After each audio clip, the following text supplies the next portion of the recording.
Assalamualaikum warahmatullahi taala wabarakatuh. Selamat sore dan salam sejahtera untuk kita semua. Terima kasih rekan-rekan semua media dan publik menunggu laporan Komnas HAM terkait peristiwa yang oleh publik dikenal sebagai peristiwa KM 50. Namun kami menyebutnya tim kami adalah tim peristiwa Kerawang. Ini akan cukup panjang dan mohon kami dikasih waktu yang cukup. Saya bacakan aja. Merespon terjadinya peristiwa kematian 6 laskar FPI yang terjadi di tol Jakarta Cikampek dan sebagian wilayah Kerawang, Komisi Nasional Hak Asasi Manusia Republik Indonesia telah membentuk tim penyelidikan untuk melakukan investigasi atas kasus tersebut sesuai dengan mandat Komnas HAM pasal 89 Undang-Undang 39 tahun 99 tentang hak asasi manusia sejak tanggal 7 Desember 2020. Nah, dalam kesempatan ini kami menerangkan proses dan hasilnya apa. Yang pertama adalah proses. Dalam rangka penyelidikan atas peristiwa tersebut, tim penyelidikan telah melakukan sejumlah proses penyelidikan antara lain. Yang pertama adalah peninjauan langsung lokasi peristiwa. Jadi lokasi peristiwa kami tinjau langsung ini sejak tanggal 8, jadi tanggal 7 kami mendapatkan informasi awalnya ke Petamburan, habis itu kami besoknya ke lokasi ke Kerawang. Nah, dan itu bolak-balik ke sana. Dalam tinjauan langsung ke lokasi tersebut kami menemukan beberapa hal yang menurut kami menjadi catatan penting. Yang pertama adalah kami menemukan beberapa benda yang kami duga sebagai bagian dari peristiwa tersebut. Yang pertama adalah kami menemukan bagian dari yang kita duga di awal sebagai proyektil 7 buah. Terus bagian dari selongsong sebanyak 3 buah, pecahan bagian lampu mobil berwarna silver sebanyak 26 keping. Selongsong ini awalnya 4 sebenarnya, tapi yang satunya memang sudah di disclaimer duluan. Terus pecahan kaca mobil warna bening sebanyak 7 keping, pecahan lampu rem mobil warna merah sebanyak 5 keping, diduga bagian peluru pelek sebanyak 1 buah yang tadi itu, diduga bagian peluru ini bagian belakang selongsong 1 buah. Sejumlah benda lain yang berhubungan dengan bagian mobil antara lain sebuah baut, tutup velg dan pecahan ban. 1 buah earphone, terus barang bukti bagian dari joint cleaser CCTV Jasa Marga berupa fiber optik kabelnya, terus kabel pelindung, plastik pengait dan baut pengait. Benda yang dapat diduga sebagai bagian dari bukti dari peristiwa tersebut ditemukan sejumlah titik lokasi antara lain bahu jalan depan sebuah masjid di Kerawang, di Jalan Internasional Kerawang Barat, bahu jalan depan sebuah ruko di Jalan Kerawang Barat, taman jalur putaran kampung budaya Jalan Internasional Kerawang Barat, sepanjang pembatas antara Gapura Kota Kerawang hingga Bundaran Badami, depan Novotel Kerawang, Jalan Internasional Kerawang Barat, dan rest area KM 50 Jakarta Cikampek. Terus didapat sejumlah keterangan saksi antara lain di daerah Sentul. Jadi kami turun itu tidak hanya di Kerawang tapi juga di Sentul. Di Sentul yang pertama terdapat sejumlah mobil yang dicurigai melakukan pengintaian sejak beberapa hari sebelum peristiwa tanggal 6 dan tanggal 7 dini hari yang diduga milik petugas. Yang berikutnya terdapat keterangan mobil Laskar FPI merapat ke Sentul dari Petamburan. Terus ditemukan juga di daerah rest area KM 50 antara lain. Yang pertama, terdapat 4 anggota FPI yang masih hidup dan diturunkan dari mobil ke jalan. Terdapat 2 orang yang diduga telah meninggal dengan 1 duduk di mobil dan 1 telah diturunkan ke jalan. Terlihat luka yang diduga merupakan luka tembak. 3, terlihat darah di jalan di depan salah satu warung di rest area KM 50. Terlihat petugas melakukan kekerasan terhadap 4 orang yang masih hidup, memerintahkan jongkok dan tiarap. Kelima, terlihat beberapa bukti yang ditaruh di meja salah satu warung oleh petugas. Keenam, terlihat 4 orang hidup dimasukkan ke mobil lewat pintu belakang dan samping tanpa diborgol. Ketujuh, terdengar perintah petugas untuk menghapus rekaman dan memeriksa handphone.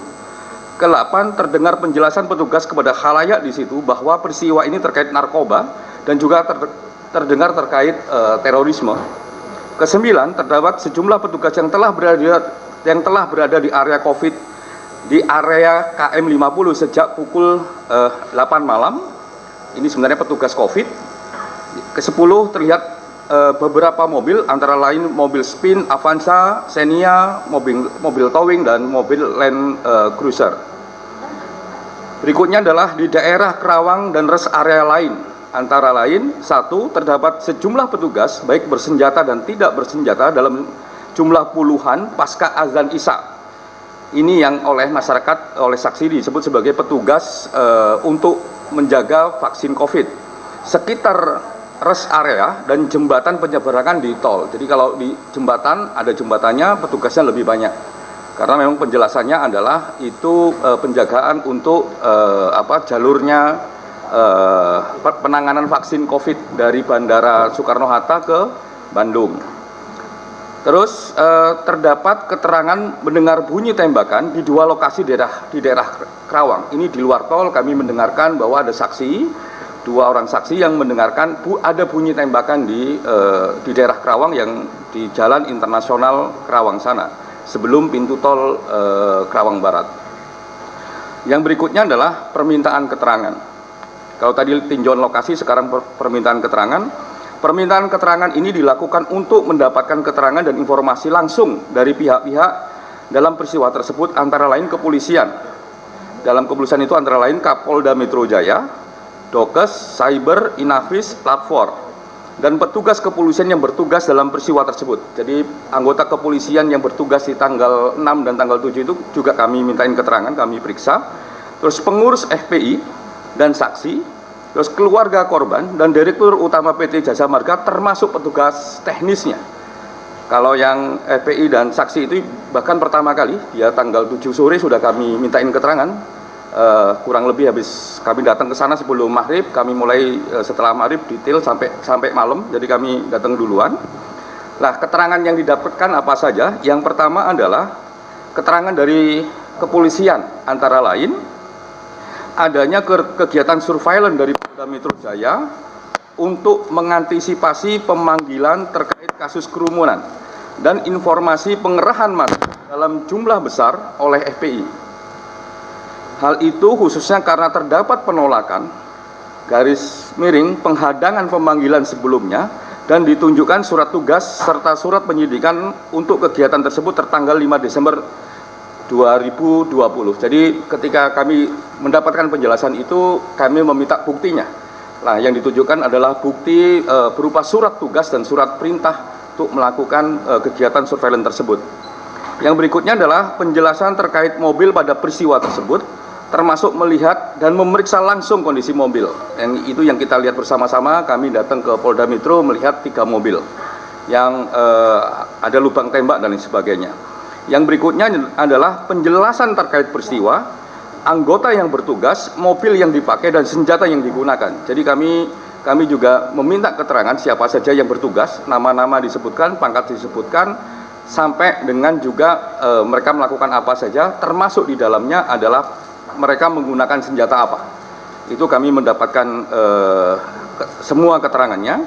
Terus terkait penerimaan jenazah, kondisi, prosedur, dan meminta foto proses yang dilakukan sejak awal sampai akhir penanganan jenazah. Jadi yang ini benar-benar terkait dokes. Jadi jenazahnya diterima jam berapa, mereka melakukan apa saja, prosedurnya dilakukan bagaimana. Dan kami juga memeriksa dengan melihat juga foto-foto kondisi jenazah sejak awal sebelum ditangani proses otopsi sampai jenazah mau diberikan kepada keluarga.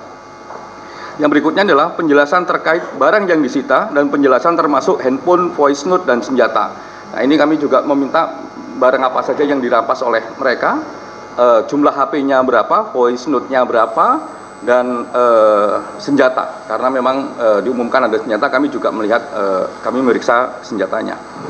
Yang kedua, keterangan dari FPI antara lain terkait Yang pertama, terkait petugas FPI yang melakukan pengawalan di Sentul dan sepanjang jalan sampai peristiwa terjadi dan pasca peristiwa terjadi. Jadi kami minta semua informasi terkait siapa saja orangnya, siapa saja yang ada dalam rombongan tersebut, dan apa tugasnya. Itu kami mendapatkan keterangan, termasuk juga melakukan pemeriksaan kesaksian terhadap mereka. Yang berikutnya adalah yang kedua, terkait pengintaian dan pembuntutan, termasuk di dalamnya terkait sejumlah mobil yang mencurigakan, karena ada informasi mereka sudah diintai tanggal sebelum peristiwa tersebut. Nah, kami mintain keterangannya. Terus terkait peristiwa pada 4 Desember di Megamendung Kabupaten Bogor, yang ini lokasinya berbeda, tapi kami juga dikasih informasi terkait itu. Terus terkait penolakan kepemilikan senjata, jadi kami juga tanya apakah betul punya senjata dan lain sebagainya, termasuk senpi. Mereka mengatakan mereka tidak punya senpi, ini keterangan dari FPI. Terus terkait komunikasi dan metode komunikasi yang dilakukan dalam rangkaian peristiwa tersebut. Jadi karena ada voice note, kami nanya bagaimana metode komunikasi selama perjalanan. Itu juga menjadi perhatian kami, apakah hanya pakai HP ataukah pakai alat-alat yang lain, apakah juga hanya pakai grup WA ataukah ada komunikasi langsung GSM dengan GSM. Nah, itu kami tanyain dengan cukup detail. Terus pemberian voice note dan rekaman beserta penjelasannya. Kami juga mendapatkan voice note di samping dari kepolisian, kami juga mendapatkan voice note dari pihak FPI. Bedanya kalau di pihak FPI kami mendapatkan penjelasan, jadi apa dan bagaimana di lokasi mana mereka melakukan pembicaraan dengan voice note tersebut. Yang ketiga, keterangan keluarga korban, antara lain kondisi jenazah ketika diterima oleh keluarganya, informasi keseharian korban, dan harapan akan keadilan. Nah, ini kami mendapatkan keterangan begitu, ini dari keluarga korban. Terus keterangan dari jasa marga dan petugas teknis, antara lain yang pertama, penyebab tidak fungsinya sejumlah CCTV sebagaimana mestinya, memberikan penjelasan langsung di lapangan dengan menunjukkan kerusakan dan bagaimana kerusakan bisa terjadi. Ini karena di awal-awal ada isu CCTV mati di KM 49-72, makanya ini kita perdalam. Terus penjelasan terkait keikutsertaan dalam pengamanan vaksin COVID-19. Jadi kami yakin bahwa memang ada pengamanan vaksin COVID-19 itu, karena yang dilibatkan tidak hanya pasukan, baik kepolisian maupun TNI, tapi juga melibatkan jasa marga. Itu keterangan dari mereka beberapa kali diajak rapat untuk ini. Berikutnya adalah pemberian ribuan video CCTV dan screen capture CCTV. Nanti kami sebutkan berapa jumlahnya. Lah, itu permintaan langsung keterangan. Yang poin C, permintaan dan penerimaan barang bukti. Jadi di samping kami meminta keterangan, kami juga meminta barang bukti. Dan di samping kami meminta, kami juga dikasih secara sukarela. Yang untuk ini penting bagi kami untuk menguji keterangan dan kesesuaian dengan barang bukti. Lah, ini untuk membuat terangnya peristiwa.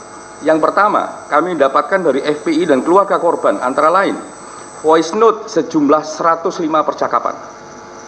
Jadi kami dapat voice note sejumlah 105 percakapan, rekaman pembicaraan. Jadi kami mendapatkan rekaman pembicaraan yang cukup lumayan detail, lengkap, lebih lengkap daripada yang ada di sosial media. Foto mobil yang dicurigai. Jadi ketika mereka berargumentasi bahwa ada mobil sebelum peristiwa, kami dikasih foto mobilnya. Terus jejak digital untuk lini masa digital, kami juga dikasih akses untuk itu, sehingga kami bisa membuat jejak digital. Terus 32 foto kondisi jenazah pasca diterima keluarga, kami dikasih foto-fotonya. Terus foto-foto terkait peristiwa tanggal 4 Desember, itu kami juga dikasih. Terus pandangan hukum atas peristiwa yang saat ini terjadi, kami juga dikasih. Yang berikutnya adalah dari kepolisian, antara lain sejumlah PowerPoint yang menjelaskan peristiwa. Ini PowerPoint yang isinya Inavis, Lab 4, kedokteran, cyber, disertai dengan berbagai foto, termasuk di sini foto forensik, HP dan sebagainya. Terus voice note yang diperoleh dari HP, dari handphone korban sejumlah, ini voice note-nya yang memang berbeda, FPI 105, kalau dari kepolisian 172 rekaman, dan 191 transkripnya, karena memang ini ada perbedaan, di voice note itu tidak, di HP itu tidak hanya voice note isinya, tapi juga ada berupa teks. Jadi jumlahnya total 191, tapi kalau voice note-nya sendiri 172. Nah, ini yang membuat kami memakan waktu yang cukup banyak, dan mohon maaf tenggat waktu kami yang harusnya kerjanya lebih cepat ternyata nggak bisa lebih cepat karena kami mendapatkan barang bukti untuk cross check membuat terangnya peristiwa dari Jasa Marga. Nah, ini yang membuat agak lama. Dari Jasa Marga, video yang merekam jalan tol dan pintu gerbang keluar masuk yang terkait peristiwa berjumlah 9.942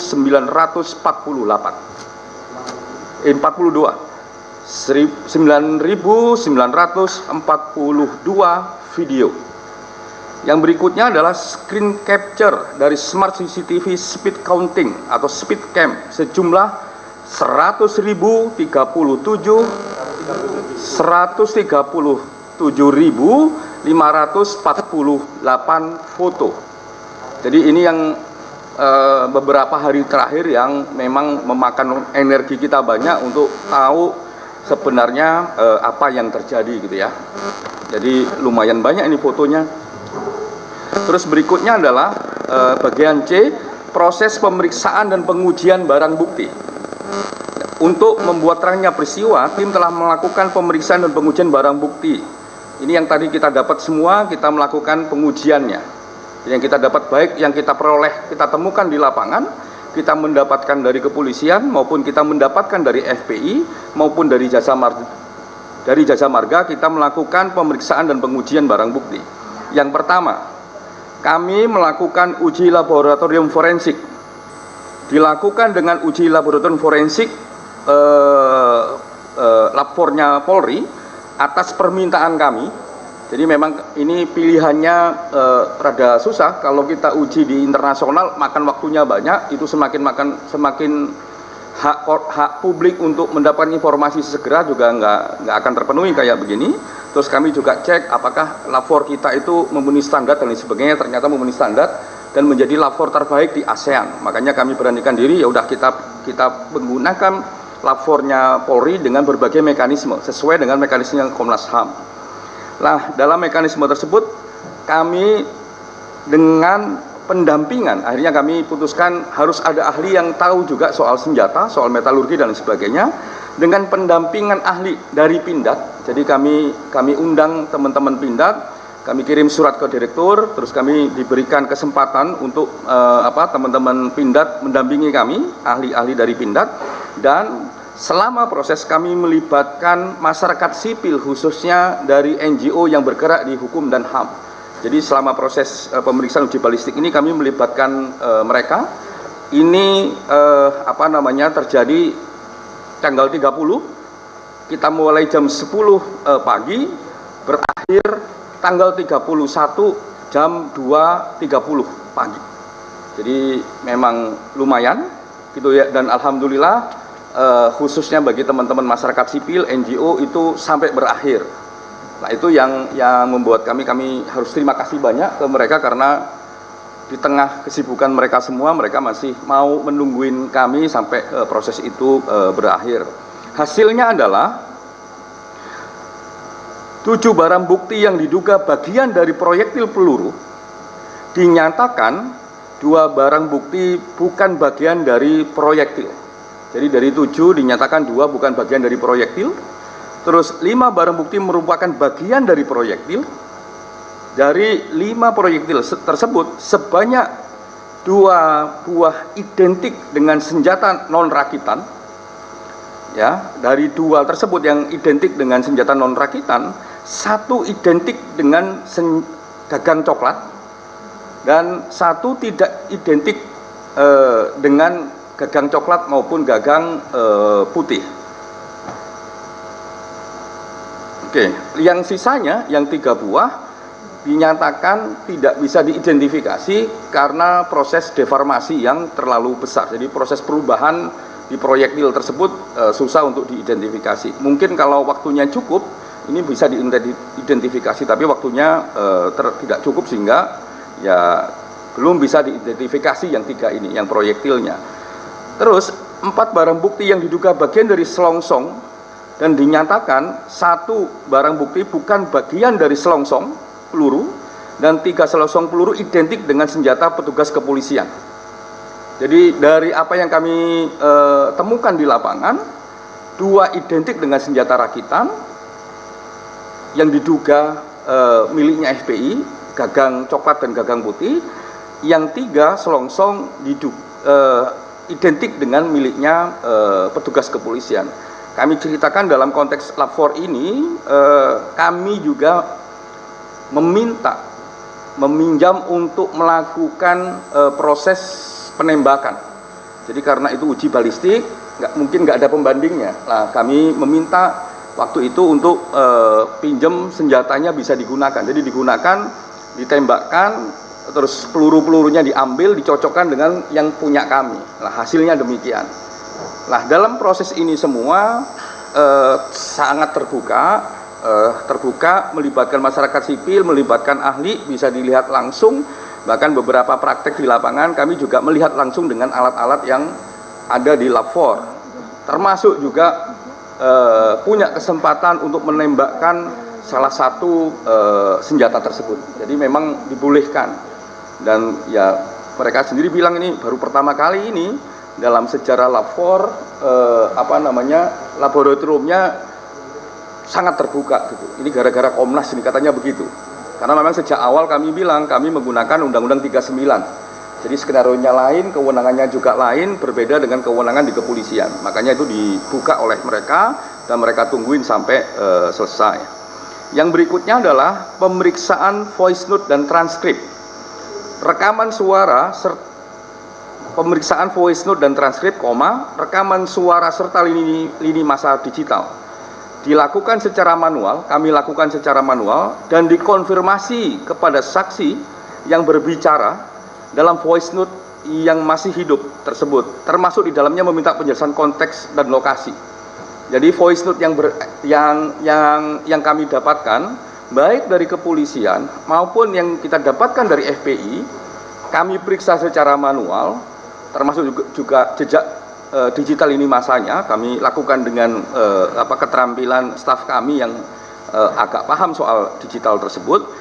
Kami cocokkan dengan keterangan saksi orang-orang yang berada dalam rekaman. Jadi yang voice note si A ngomong, si B ngomong, si C ngomong, lah kami tanya kalau mereka masih hidup, kami tanya ini bener nggak kamu ngomong begini, dinyatakan bener, apa konteksnya, di mana lokasinya, kami tanyakan semua. Lah, yang berikutnya hasilnya apa? Yang pertama adalah mendapatkan skema jalur perjalanan peristiwa dari Sentul sampai ke gerbang tol Kerawang Timur. Jadi kami tahu dari Sentul sampai menuju gerbang tol Kerawang Timur itu siapa saja yang ngomong, di titik mana kira-kira pembicaraan itu ada di voice note. Terus juga kami mendapatkan konteks di luar tol sepanjang pintu keluar tol Kerawang Timur sampai masuk lagi ke Kerawang tol pintu barat, karena itu keliling begitu. Kami jadi tahu siapa yang ngomong apa di titik mana, terus kami cocokin dengan lini masanya dan apa yang diomongkan nanti akan diterangkan oleh Pak BK dengan bantuan itu.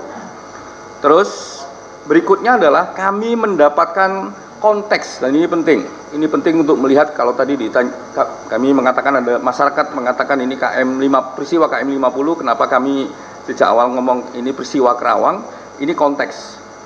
Kami mendapatkan konteks eskalasi dalam peristiwa tersebut, eskalasi ketegangan dan tindakan kekerasan.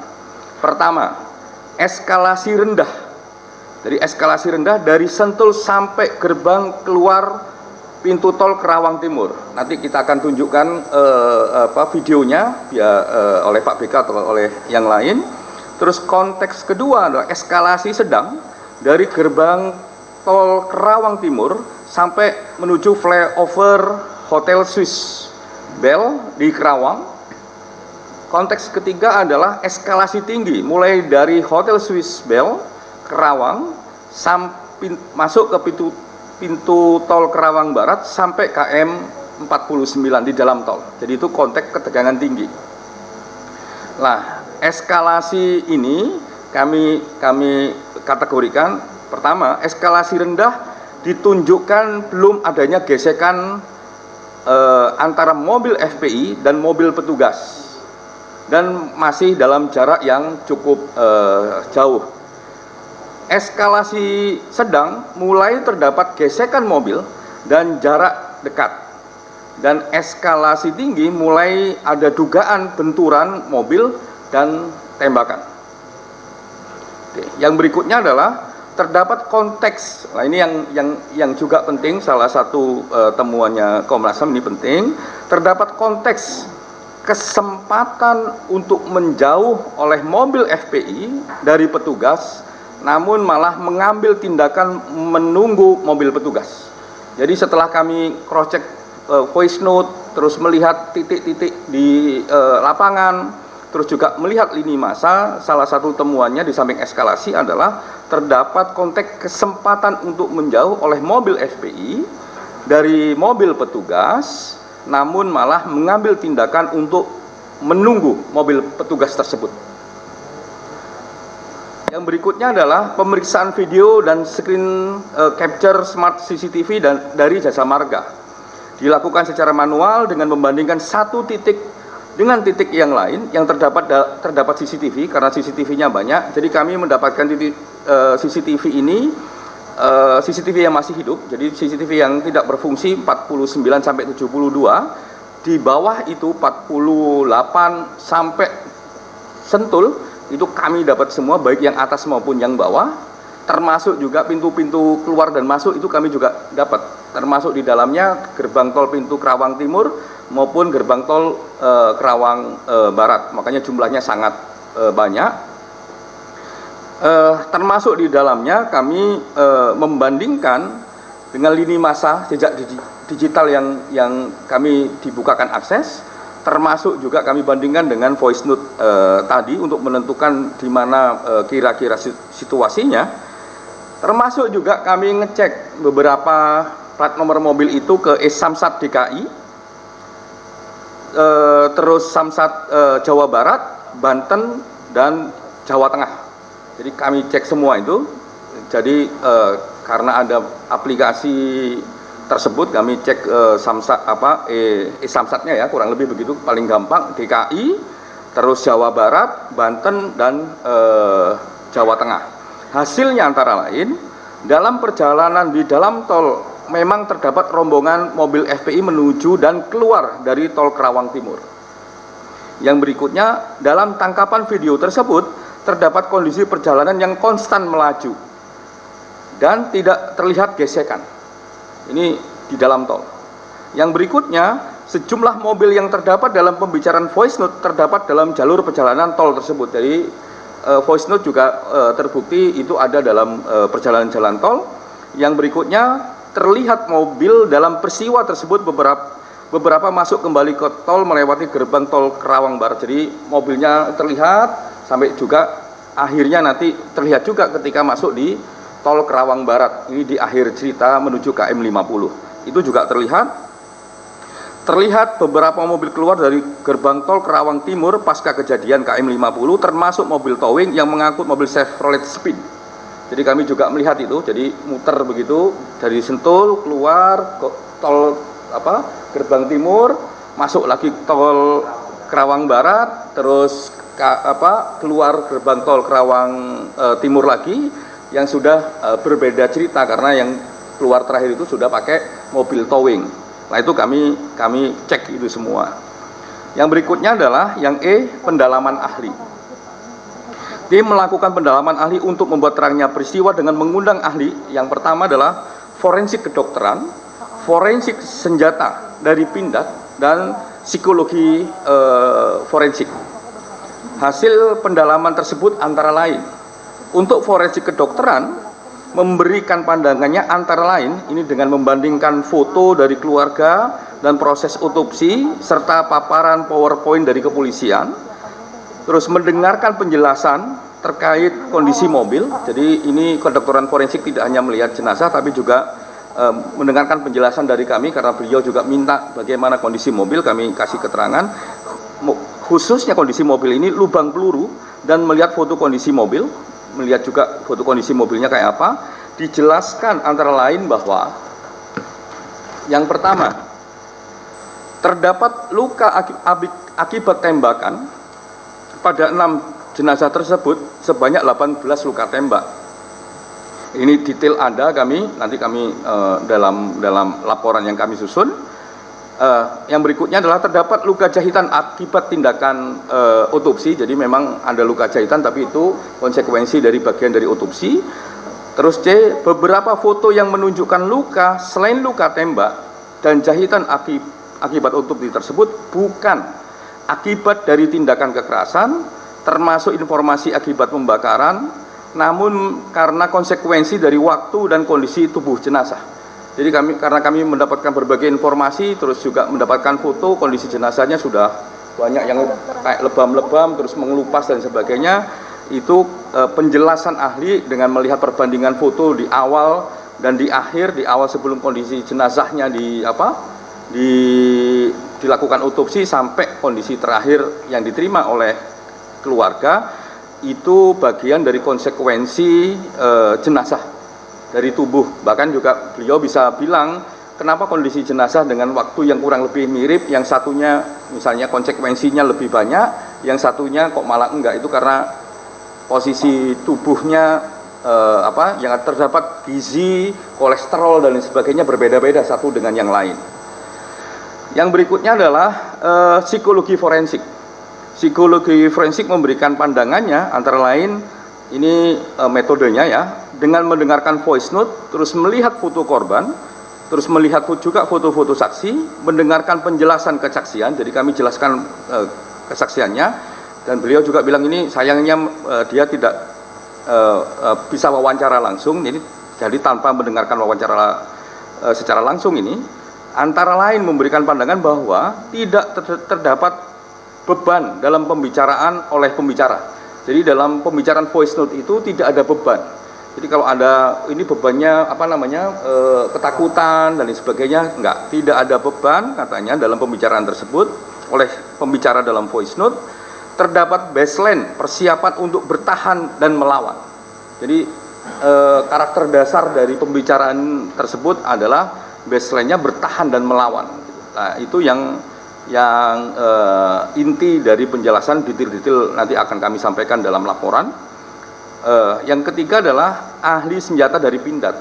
Ahli senjata dari Pindad ini 6 orang ya, dengan berbagai latar belakang keahliannya. Pertama, latar belakang keahlian amunisi, senjata, metalurgi, kendaraan tempur, dan quality insurance atau mutu produk.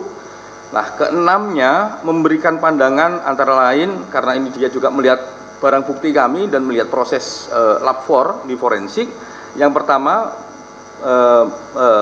mereka dari Pindad menjelaskan proses terbuka dan akuntabel karena bisa melihat dan mengikuti proses secara langsung, termasuk diawasi oleh masyarakat secara langsung. Jadi teman-teman Pindad juga kaget-kaget, kok ini ada masyarakat, ada NGO dan sebagainya. Itu sesuatu yang belum pernah terjadi. Makanya beliau ini mengatakan bahwa ini proses yang transparan dan akuntabel. Yang berikutnya adalah alat yang digunakan adalah alat yang memenuhi standar dan canggih. Bahkan beberapa obrolan singkatnya dia bilang ini alatnya alat yang paling terakhir gitu ya, alat terakhir, karena memang lab 4 Indonesia ini, lab 4 Polri Indonesia ini terbaik di ASEAN. Yang berikutnya adalah prosedurnya juga memenuhi syarat. Jadi mereka juga melihat prosedurnya, bagaimana perlakuan terhadap barang bukti dan bagaimana perlakuan terhadap senjata yang sedang diuji. Yang berikutnya adalah secara kasat mata, karena beliau-beliau ini melihat, kami tunjukkan benda-benda kami, barang bukti yang kami temukan, secara kasat mata menilai adanya barang bukti yang berasal dari senjata api, tapi bukan termasuk senjata pabrikan atau non pabrikan. Jadi secara kasat mata beliau-beliau mengatakan bahwa barang-barang ini ada yang memang dari senjata non pabrikan atau istilah umumnya senjata rakitan dan senjata yang rakitan. Tapi ini hanya melihat secara kasat mata, belum hasil ujian labornya belum keluar. Itu secara kasat mata. Kami minta kok bisa begitu, ya dia terangkan cukup detail gitu kepada kami, karena memang pekerjaan sehariannya memang ada yang nanganin amunisi, ada yang nanganin senjata dan sebagainya. Nah, di samping beberapa proses di atas, tim juga melakukan simulasi atau rekonstruksi peristiwa terhadap 2 anggota FPI, tertembaknya 2 anggota FPI dan 4 anggota FPI yang juga tertembak di kantor Komnas HAM untuk mendalami kedua peristiwa tersebut setelah tim mendapatkan pandangan dari ahli kedokteran forensik yang diundang secara mandiri oleh tim. Jadi kalau kemarin misalnya teman-teman melihat di kantor Komnas HAM ini, di bawah di parkiran ada, sebenarnya bukan rekonstruksi, tapi bahasa umumnya ngomongnya rekonstruksi, sebenarnya itu simulasi, membandingkan antara keterangan yang kami dapatkan dari berbagai pihak, khususnya pihak kepolisian, Inavis, Lapor, kedokteran forensik dan lain sebagainya, membandingkan keterangan dan logika yang diberikan kepada kami oleh kedokteran forensik. Makanya kami panggil mereka untuk melakukan rekonstruksi. Istilahnya, gampangannya rekonstruksi, padahal itu simulasi. Lihat ini bagaimana kesesuaian antara pandangan ahli yang diundang sendiri oleh Komnas HAM secara independen dan mandiri dengan realita yang dijelaskan oleh mereka secara langsung. Nah, apa hasilnya? Dari semua yang kita lakukan di awal mengunjungi tempat sampai menguji dengan ahli ini, substansi fakta temuan secara singkat sebagai berikut. Ini temuan fakta secara singkat sebagai berikut. Yang pertama, bahwa benar pihak Polda Metro Jaya melakukan pengerahan petugas untuk melakukan pembuntutan terhadap MRS sebagai bagian dari proses penyelidikan terkait kasus pelanggaran protokol kesehatan.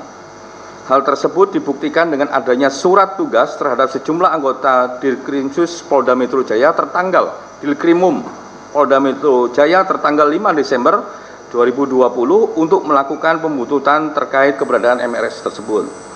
Yang berikutnya adalah bahwa didapat fakta juga telah terjadi upaya pengintaian dan pembuntutan terhadap MRS yang dilakukan oleh petugas yang dinyatakan bukan dari kepolisian. Jadi kepolisian menyatakan bahwa ada beberapa yang bukan dari mereka di kawasan Markas Syariah Megamendung hingga kawasan Sentul Bogor, Jawa Barat pada tanggal 4 Desember 2020.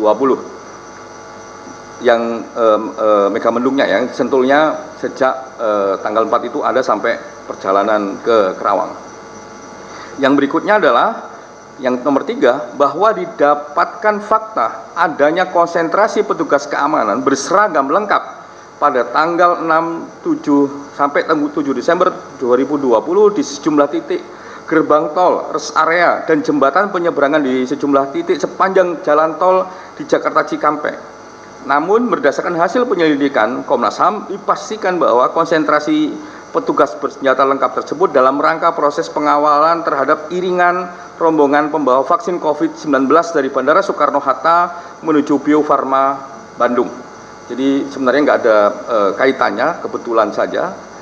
Bahkan beberapa yang di jembatan itu masyarakat mengatakan ya ini petugasnya biasa-biasa saja mas, ngajak guyon, menerangkan dan lain sebagainya. Yang 4, terkait dengan sejumlah CCTV jasa marga yang tidak berfungsi dengan baik. Pada tanggal kejadian, tim penyelidik telah melakukan pemeriksaan terhadap sejumlah saksi dan melakukan pemeriksaan langsung ke titik lokasi dan menemukan fakta bahwa telah terjadi kegagalan pengiriman rekaman gambar CCTV melalui server akibat putusnya fiber optik di dalam sebuah joint closure CCTV sehingga menyebabkan tidak berfungsinya CCTV mulai dari KM 49 sampai KM 72 tol Jakarta Cikampek sebagaimana mestinya. Ini kami periksa sendiri beberapa kali, jasa marga lebih dari 5 kali kami periksa untuk memastikan ini.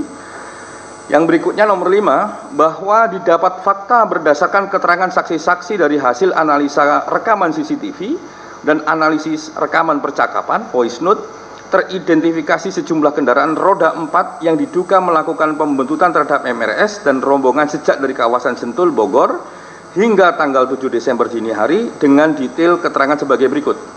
Antara lain, Avanza hitam dengan nomor polisi B1739 PWQ, Avanza warna silver dengan nomor polisi B1278 KJD, mobil petugas dengan nomor polisi B1542 POI, terus Avanza warna silver dengan nomor polisi K9143 EL, Xenia warna silver dengan nomor polisi B1519 UTI, terus Land Cruiser ini nomornya belum teridentifikasi.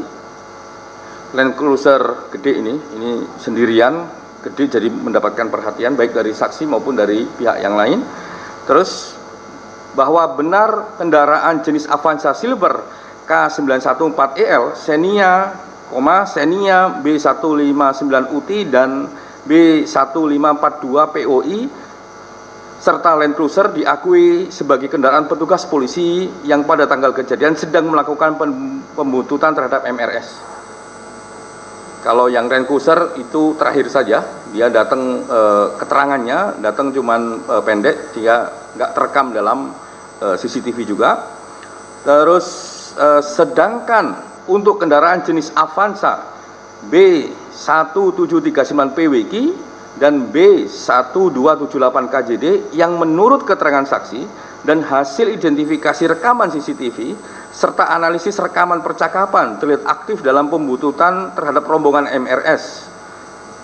Mobil ini tidak diakui sebagai mobil milik petugas Polda Metro Jaya yang sedang melaksanakan tugas pembuntutan tersebut. Jadi keberadaan mobil ini ada, terekam dalam video dan terekam dalam screen capture yang kami miliki, yang diberikan oleh Jasa Marga. Terus terdapat beberapa kendaraan lainnya yang telah diidentifikasi oleh tim penyelidik, diduga juga menggunakan plat tertangkap kamera CCTV melalui bagian belakang rombongan MRS, namun belum dapat dipastikan apakah dalam rangka melakukan pembuntutan ataukah tidak.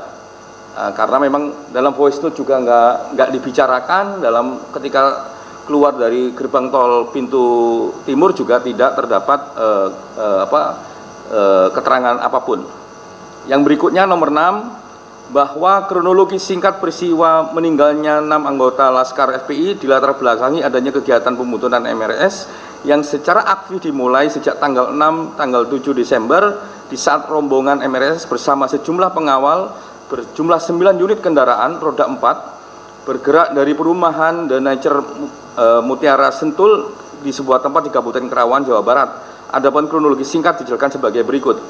Yang pertama, mobil rombongan MRS dibuntuti sejak keluar gerbang tol perumahan, masuk ke gerbang tol Sentul Utara 2 hingga tol Cikampek dan keluar tol Karawang Timur.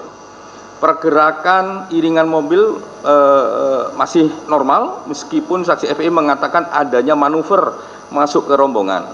Versi polisi mengaku hanya sesekali maju mendekat dari jalur kiri tol untuk memastikan bahwa target pembuntutan berada dalam iringan mobil.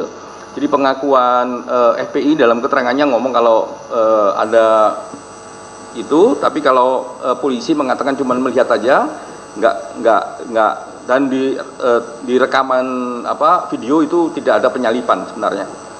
Terus rombongan keluar pintu tol Karawang Timur dan tetap diikuti oleh beberapa kendaraan yang melakukan pembuntutan. Sebanyak 6 mobil rombongan MNS melaju lebih dulu dan meninggalkan 2 mobil pengawal lainnya. Jadi yang keluar gerbang tol pintu Karawang Timur itu 8, yang 6 melaju duluan, yang 2 itu ditinggal, yaitu mobilnya Den Mandar, mereka sebut begitu, itu Avanza Silver, dan mobilnya Laskar khusus itu Chevrolet Spin, untuk tetap menjaga agar mobil yang memutiti tidak bisa mendekati mobil HRS dan rombongan. Yang berikutnya, kedua mobil FPI tersebut berhasil membuat jarak dan memiliki kesempatan untuk kabur dan menjauh, namun mengambil tindakan untuk menunggu. Akhirnya mereka bertemu kembali dengan mobil petugas K9143EL serta 2 mobil lainnya, yaitu B1278 KJD dan B1739 PWQ. Jadi bertemu kembali mereka pada akhirnya karena ditunggu. Yang berikutnya adalah bahwa 2 mobil pengawal MRS dan Denmadar dan Laskar Khusus yang masing-masing berisi 6 orang melewati sejumlah ruas jalan dalam kota Kerawang dan turut diikuti oleh 3 mobil pembuntut. Mereka antara lain melewati Jalan Klari, melewati Jalan Raya Pantura, Surukonto, Jalan Ahmad Yani, Jalan Tarumanegara, Jalan Internasional Kerawang Barat, hingga kembali menuju gerbang tol Kerawang Barat. Berikutnya, bahwa didapat fakta telah terjadi kejar-mengejar, saling serempet dan saling seruduk, serta berujung saling serang dan kontak tembak antara mobil Laskar Khusus FPI dengan petugas, terutama sepanjang Jalan Internasional Kerawang Barat, diduga hingga sampai KM 49 dan berakhir di KM 50 tol Jakarta Cikampek. Berikutnya, bahwa di KM 50 tol Cikampek, 2 anggota Laksus ditemukan dalam kondisi meninggal, sedangkan 4 lainnya masih hidup dan dibawa dalam keadaan hidup oleh petugas kepolisian.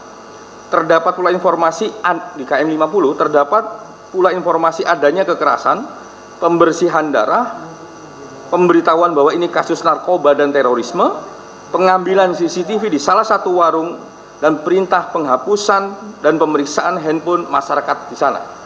Jadi ini yang juga terakhir kami dapatkan.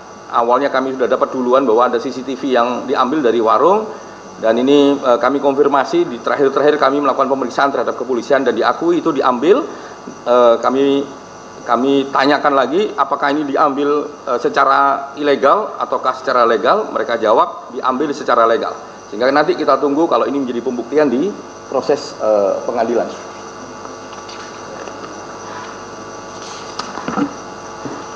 Oke. Berikutnya adalah petugas mengaku mengamankan sejumlah barang bukti berupa 2 buah senjata rakitan jenis revolver gagang coklat dan putih, sebilah samurai, sebilah pedang, celurit, dan sebuah tongkat kayu runcing. Bahwa 4 anggota Laksus tersebut kemudian ditembak mati di dalam mobil petugas saat dalam perjalanan dari KM 50 ke atas menuju Polda Metro Jaya, dengan informasi hanya dari petugas kepolisian tunggal gitu ya informasinya, yang terlebih dahulu telah terjadi upaya melawan petugas yang mengancam keselamatan diri sebagai diambil tindakan tegas dan terukur. Informasi ini oleh tim Komnas HAM tidak mendapatkan informasi kecuali informasinya dari petugas kepolisian. Kami tegaskan informasi dari petugas kepolisian. Nah, dari pokok-pokok kronologi tersebut, pokok-pokok temuan fakta singkat tersebut, pada pokoknya peristiwa di atas adalah yang pertama, bahwa terjadi pembuntutan terhadap MRS oleh Polda Metro Jaya merupakan bagian dari penyelidikan kasus pelanggaran terhadap protokol kesehatan yang diduga dilakukan oleh MRS. Yang berikutnya, terdapat pengintaian dan pembuntutan di luar petugas kepolisian. Yang ketiga, bahwa terdapat 6 orang meninggal dunia dalam 2 konteks peristiwa yang berbeda. Yang pertama, insiden sepanjang Jalan Internasional Kerawang Barat sampai diduga mencapai KM 49 tol Cikampek yang menewaskan 2 orang Laskar FPI. Substansi konteksnya merupakan peristiwa saling serempet antar mobil dan saling serang antar petugas dan Laskar FPI, bahkan dengan menggunakan senjata api.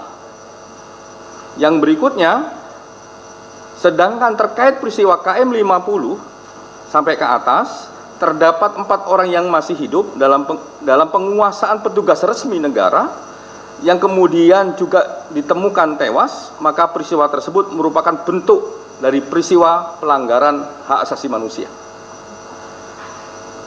Ini catatannya, penembakan sekaligus terhadap 4 orang dalam satu waktu tanpa ada upaya lain yang dilakukan untuk menghindari semakin banyaknya jatuh korban jiwa, mengindikasikan adanya tindakan unlawful killing terhadap 4 orang anggota Laskar FPI. Jadi ini ada berbeda, 2 karena ada ketegangan, ada serempet-serempet, benturan-benturan antar mobil sampai tembak menembak dan berujung pada 2 orang yang meninggal. Kalau yang 4 ya di dalam penguasaan petugas resmi negara yang pada akhirnya meninggal. Yang 4 ini kita sebut sebagai peristiwa pelanggaran hak asasi manusia. Rekomendasinya, berdasarkan kesimpulan yang telah dirumuskan, tim penyelidik Komnas HAM merekomendasikan beberapa hal sebagai berikut. Yang pertama, peristiwa tewasnya 4 orang anggota Laskar FPI merupakan kategori dari pelanggaran HAM.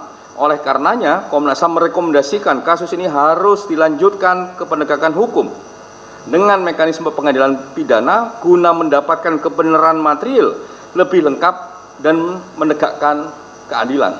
Jadi ini tidak boleh hanya dilakukan dengan internal, tapi harus dengan penegakan hukum dengan mekanisme pengadilan pidana.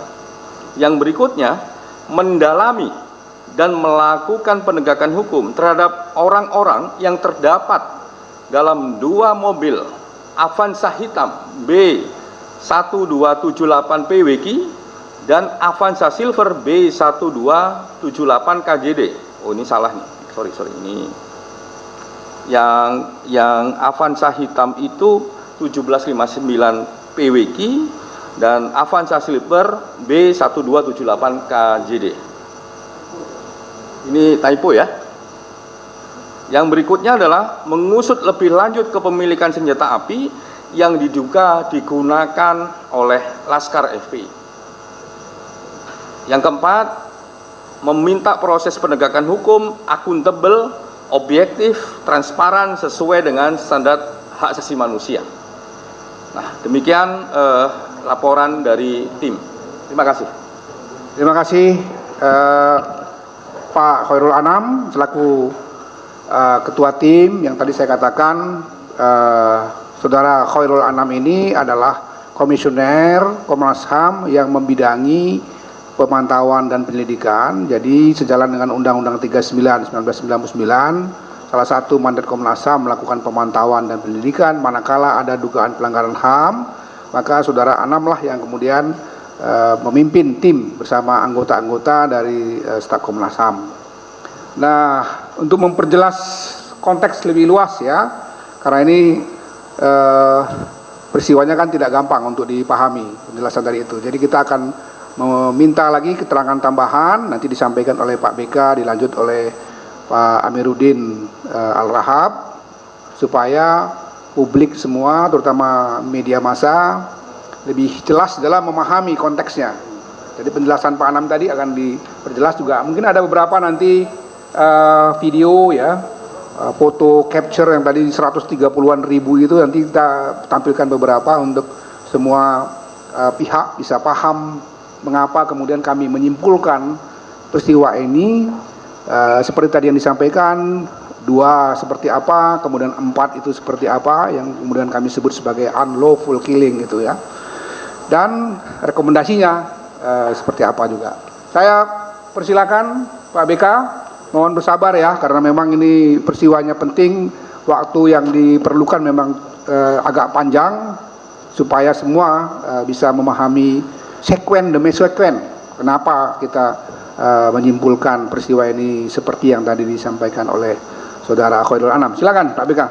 Ya, terima kasih Pak Ketua. Selamat sore kawan-kawan semua. Terima kasih sudah menunggu dan kemudian juga menyimak apa yang tadi disampaikan oleh Pak Anam. Saya menambahkan sebenarnya apa yang tadi disampaikan Pak Khairul Anam, menampilkan beberapa footage video yang kami dapatkan dari CCTV dari Jasa Marga maupun juga dari sumber lain. Semoga ini memperjelas konteks peristiwanya dan juga membuat terang seperti apa jalannya peristiwa tersebut, begitu. Nah, ini ada tampilan di layar. Saya kira kita mulai saja dan kami mohon mungkin juga agak tenang karena juga kami akan tampilkan beberapa potongan voice note, begitu. Voice note. Saya berdiri ya.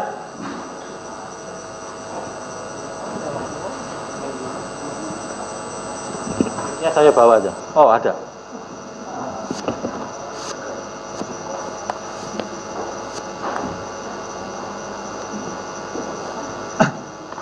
Silakan Arif. Jadi kira-kira dari tadi penjelasan Pak Anam sampai kemudian kesimpulan, rangkaian peristiwanya dimulai dari Sentul, begitu. Dari Mutiara Sentul terus masuk ke tol, terus Jor, ini Jor, terus kemudian masuk ke tol Jakarta Cikampek lewat atas, jadi lewat jalan tol layang, begitu terus, begitu, sampai kemudian keluar di pintu tol Kerawang Timur. Ini tadi yang kemudian menyusuri jalan raya di kota Kerawang, terus kemudian masuk lagi lewat gerbang tol Kerawang Barat, terus kemudian terhenti di kilometer 50 di rest area. Kira-kira itu konteks peristiwa secara keseluruhan. Berikutnya.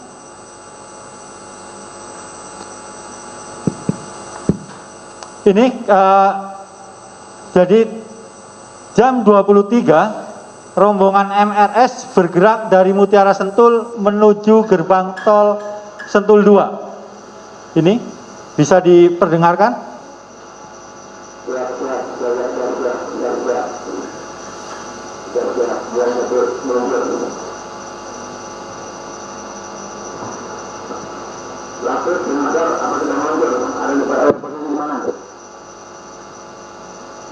Oke, jadi ini jelas. Terus kemudian pada rem Jati Asih 2 pukul 23.36.25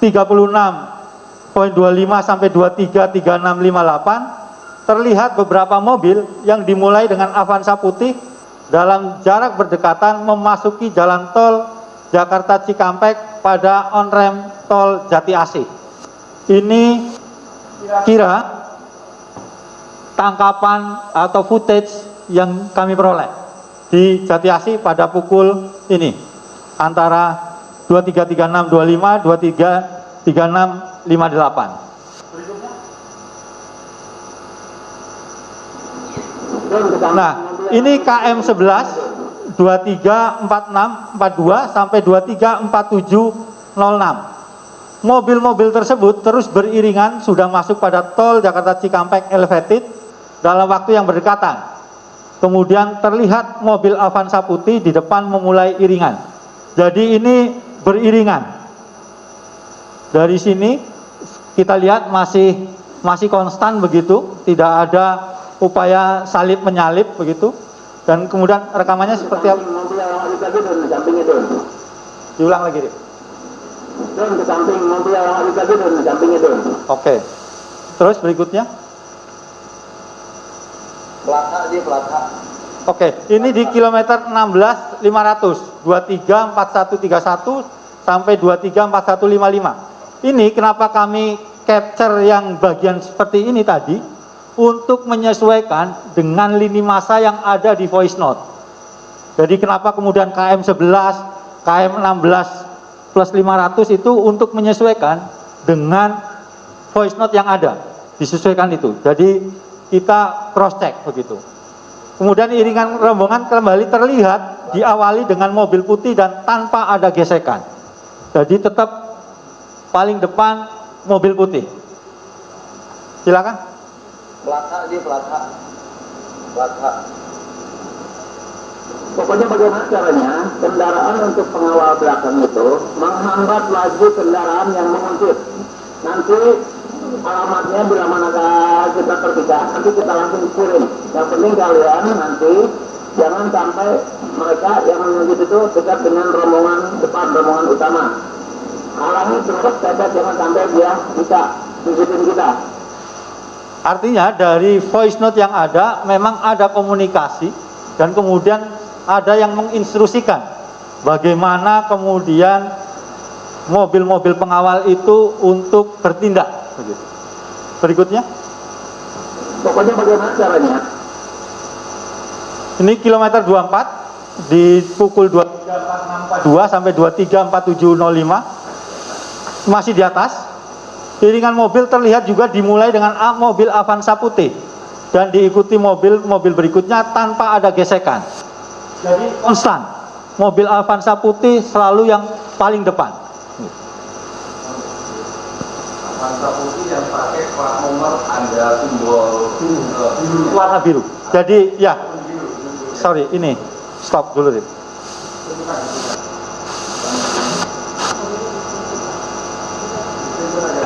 Jadi penandanya kenapa kami bisa mengidentifikasi mobil Avanza putih, karena di plat nomor itu ada dikasih kayak semacam lampu biru, gitu.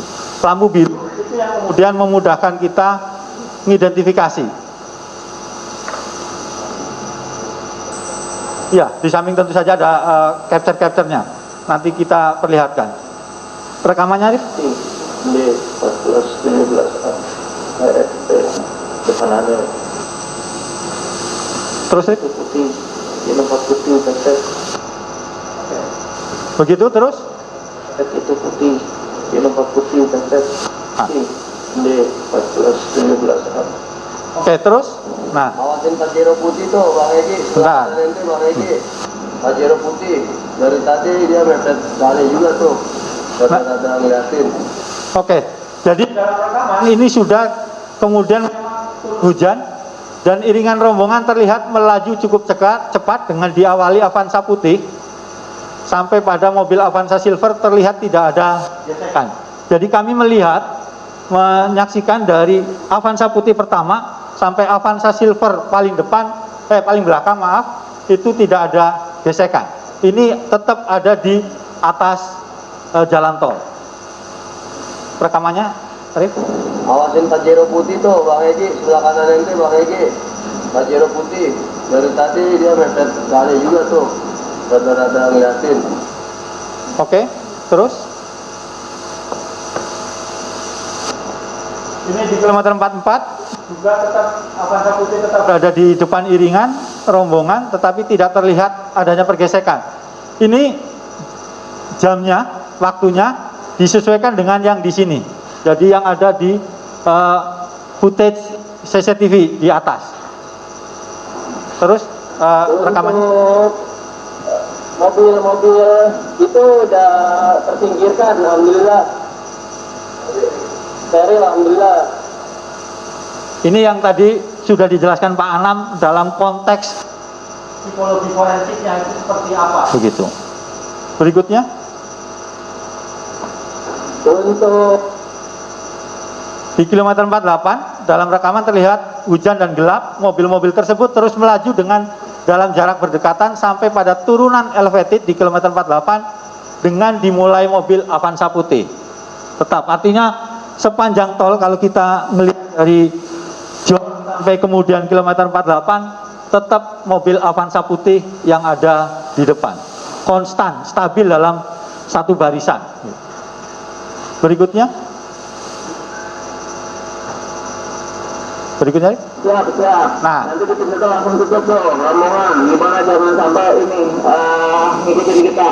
Alusan. Oke. Ya, aman. Jaga. Betul nih. Halangin gimana caranya? Kalau mau kan mobil kalian gimana caranya? Oke, siap. Izin lepas diri dari rombongannya. Ani mau ngalih-ngalihin nih sama Denma nih. Bang Egi siap ngalih-ngalihin ya. Kita lepas rombongan dulu aja. Nanti kita minta Sherlock aja kalau sampai. Oke. Ini kemudian gerbang tol Karawang Timur pada pukul 00.12.14 sampai 12.58. Mobil Avanza Silver dan mobil Chevrolet Fit melewati gerbang tol Karawang Timur sembali memperlambat laju kendaraan untuk menghalangi dan mengalihkan mobil yang membuntuti rombongan MRS. Sementara itu, 7 mobil lainnya melaju cepat ke dalam kota Karawang. Jadi 2 mobil ini kemudian mencoba menghalangi supaya yang menguntit itu kemudian memperlambat begitu dan kehilangan jejak. Jadi ini tangkapan CCTV yang ada di gerbang tol. Jadi Ini ada ketangkep ini di 12.14 dan kemudian yang kedua adalah di 00.12.18. Terus? Ini ada di belakang ente. Kalau dia kamu coba, kalau dia kamu jangan sampai buka awas ya. Bang Abang agak ke kiri bang, agak ke tengah bang, biarin dia nggak bisa nyalip bang.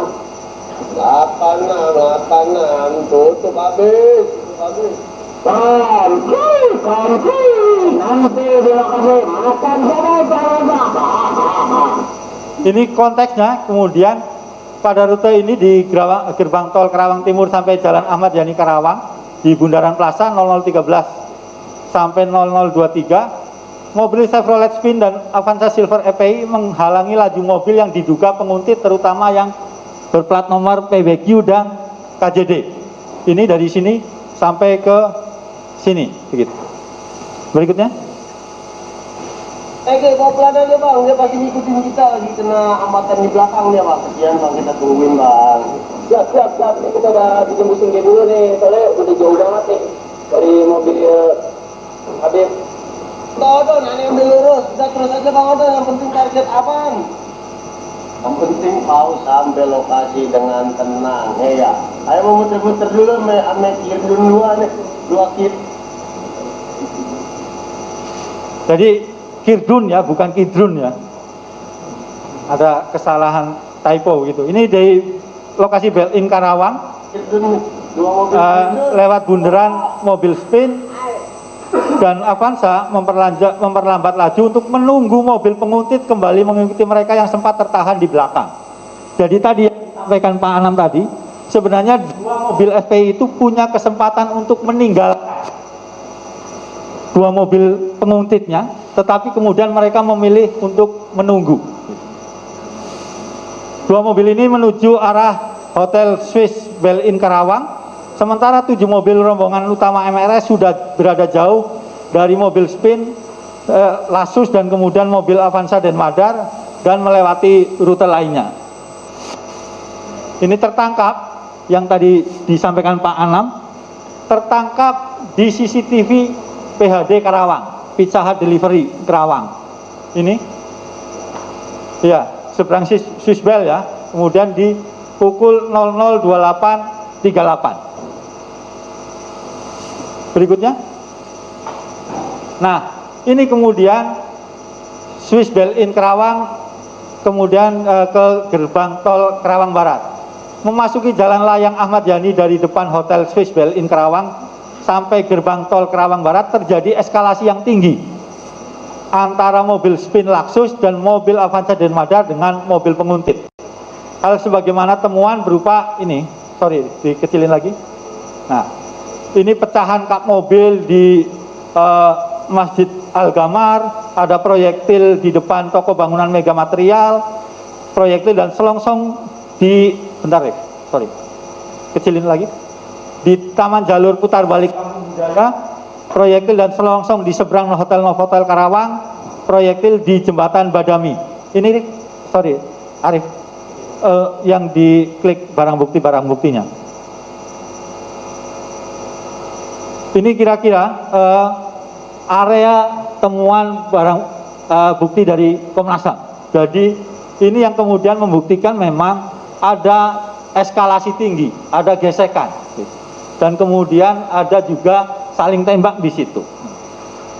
Ini di sini, terus kemudian kecilin lagi nih. Chevrolet Spin dikejar oleh mobil penguntit. Berikutnya. Ini di 003338 sampai 343. Avanza Silver B20 Uli melewati gerbang tol Karawang Barat. Kemudian truk putih yang berhasil dilewati oleh Avanza Silver dan menahan laju mobil Spin. Kemudian Chevrolet Spin melewati gerbang tol Karawang Barat. Ini buktinya CCTV entrance. Terus kemudian mobil petugas menyusul mobil Spin dan berhasil mendekati di tikungan melalui sisi kanan mobil di area terowongan tikungan yang mengarah ke KM 48. Ini penjelasannya dari ini gerbang tol Karawang Barat. Kemudian Chevrolet Spin dikejar oleh mobil penguntit itu di sini. Ini, nah ini ada sedikit tambahan keterangan, kenapa juga tadi seperti Pak Anam lama, begitu agak lama, mencocokkan antara setting waktu antara gerbang tol, CCTV di gerbang tol Karawang Barat yang masuk dengan kemudian yang mau ke Jakarta, begitu. Jadi ini ada perbedaan setting waktu, begitu. Nggak tahu ini apakah karena pengaruh baterai atau yang lain, kita tidak tahu, tapi ada perbedaan waktu antara CCTV gerbang tol Karawang Barat yang masuk dan yang keluar itu sekitar 12 menit. Ini yang kemudian juga harus dicocokkan secara manual. Ini buktinya di sini. Berikutnya. Sudah habis ya? Kira-kira seperti itu kalau kita melihat dari rangkaian CCTV.